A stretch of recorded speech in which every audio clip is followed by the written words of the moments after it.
Le premier niveau de prise en charge, c'est le poste médical.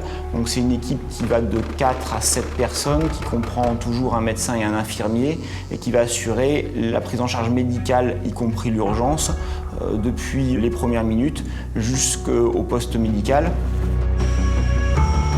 On se pose pour déposer un blessé en réa. Le patient arrive dans une structure médico-chirurgicale disposant de l'ensemble des capacités de chirurgie et de réanimation pour faire la prise en charge du blessé de guerre. Donc avec un médecin réanimateur, 2 chirurgiens et l'ensemble des personnels qui concourent à la réussite de la mise en œuvre d'un bloc opératoire. Une fois stabilisé, le blessé peut être évacué vers la métropole. C'est des évacuations qui se font par avion à usage gouvernemental. Lorsqu'on a des évacuations collectives, on peut avoir recours au dispositif Morphée. Moi, je suis arrivé le 22 septembre 2014 à Percy. Ça a été un petit peu une délivrance d'arriver dans un hôpital militaire. Donc, on peut parler du cadre militaire avec ses personnels. Quand on est paraplégique, au début, on n'a plus trop d'intimité. Avec les infirmières, ça a été au début une relation de confiance. Quand la première fois, je me suis retrouvé tout seul dans la salle de bain et que j'ai vu mon corps, comment il était, donc mes jambes, mes cuisses, que je n'avais plus de muscles, plus de mollets, etc. Donc ça a été très très dur psychologiquement à accepter ça, donc on a travaillé là-dessus.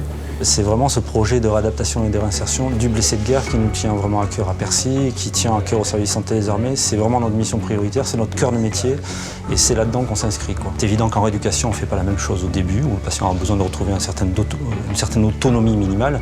À la fin, où on est dans le cadre du projet de réadaptation et de réinsertion professionnelle et socio-familiale. Les moments durs de ma carrière se sont produits en 2008 au Kosovo, suite à l'indépendance. J'ai été blessé physiquement lors d'une manifestation au tribunal de Mitrovica.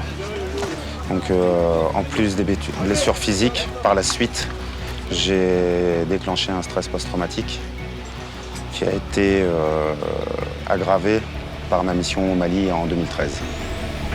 Même les blessés psychiques sont pris en charge sur le plan hospitalier. Ensuite, il faut permettre une rééducation, on va dire, une réadaptation psychosociale. Et ça, c'est souvent les cellules d'aide aux blessés, que ce soit les cellules aux blessés de l'armée de terre, l'armée de l'air, l'armée ou de la marine, qui vont effectivement, on va dire, prendre en charge à travers des stages, par exemple des stages de sport ou d'autres, qui vont permettre effectivement aux militaires de se réadapter, on va dire, socialement. Le bureau d'action sociale de la gendarmerie est hyper présent.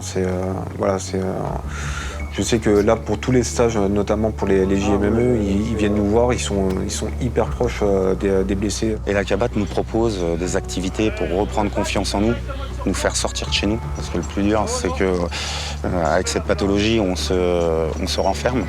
Alors j'ai eu la chance de participer à des stages de ce qu'ils appellent de reconstruction par le sport. Donc j'en ai fait un l'année dernière par l'intermédiaire de la marine, donc et la CABAM. Ce sont des moments forts en émotion, en partage. Est-ce qu'on se rend compte que déjà on n'est pas tout seul? Le parcours du blessé de guerre, il est parfois très long. Et sur ce parcours, petit à petit, se définissent les éléments de la reconversion ou de la réinsertion. Est-ce que le blessé fera le choix d'une réinsertion militaire ou fera-t-il le choix d'une reconversion? Le sport est un vecteur, est un outil. Mais on voit très bien rapidement qu'autour de ce blessé, il y a d'autres paramètres qui sont les paramètres bien entendu psychiques, psychologiques. Et puis ce que va attendre le blessé, c'est-à-dire la reconnaissance par le projet de reconversion qu'on va lui proposer. Aujourd'hui, je me vois comme un blessé qui se reconstruit, même si c'est dur au quotidien. J'arrive à faire des projets d'avenir. Je ne sais pas si ça aboutira à long terme. Je suis de nouveau en peloton d'intervention dans un escadron de gendarmerie mobile. Je suis apte à faire tous les déplacements. Je vais me marier fin août, je vais être papa début août.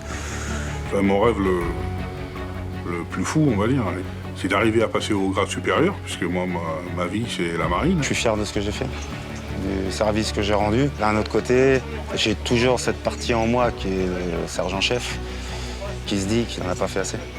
Et si je peux apporter justement mon soutien, mon aide à mes frères d'armes blessés, ça fermera la boucle. Ça fermera la boucle.